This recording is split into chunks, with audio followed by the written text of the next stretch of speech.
Good evening, fellow gamers, and welcome to another edition of CheQ-It Weekly, where we keep you up to date on all the gaming industry has to offer.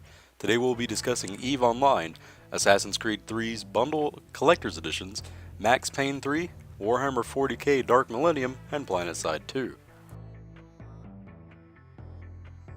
Let's go ahead and start off with some bad news. The long-in-development movie for Bioshock has, once again, been set to hold due to the second director bailing off the project.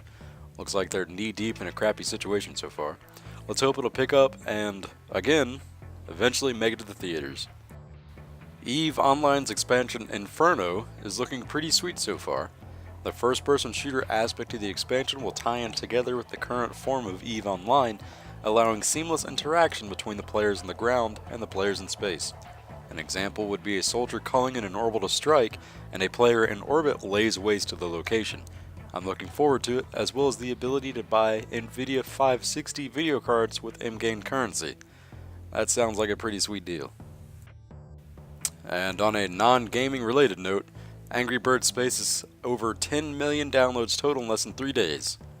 Good job, guys. Keep it up.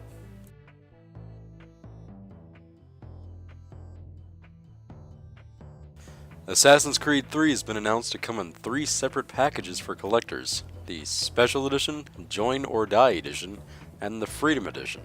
All of them include in-game content that is exclusive for these packages and not for the standard game. So there's 3 separate ways to be ripped off. Take your pick. Consoles have reached the point where their entertainment values have reached far beyond just gaming. Most of the time users spend on their consoles is to consume media, such as Netflix and Hulu, as well as the bejugular radio stations as provided. Pretty interesting to hear that consoles are shifting more toward being a replacement to TV instead of solely for the purpose of gaming.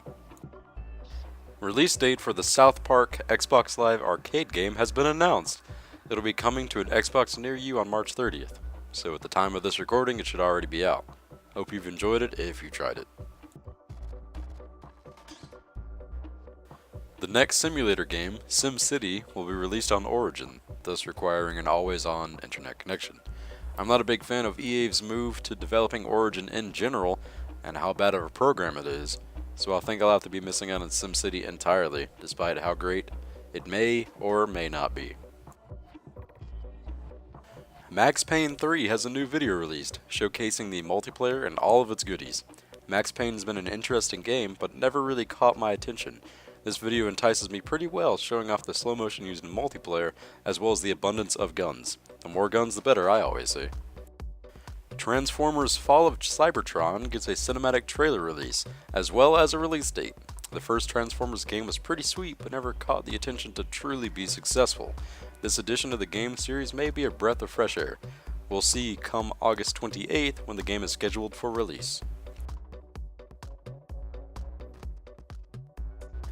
Mass Effect 3 has been on the bad end of news recently, but hopefully they can make up for their shortcomings with some free multiplayer content. No news of what all the content entails or when exactly it will be released, but hopefully it won't have 3 separate endings. We all know what happens when those are involved. Warhammer 40k Dark Millennium, the in-development MMO to be held in the Warhammer 40k universe, has been shot down from an MMO down to the single-player game, and some multiplayer aspects, much to the likes of Space Marine. THQ could not get enough investors to support the development of an MMO, and as such refocused the title to be a little less than massive.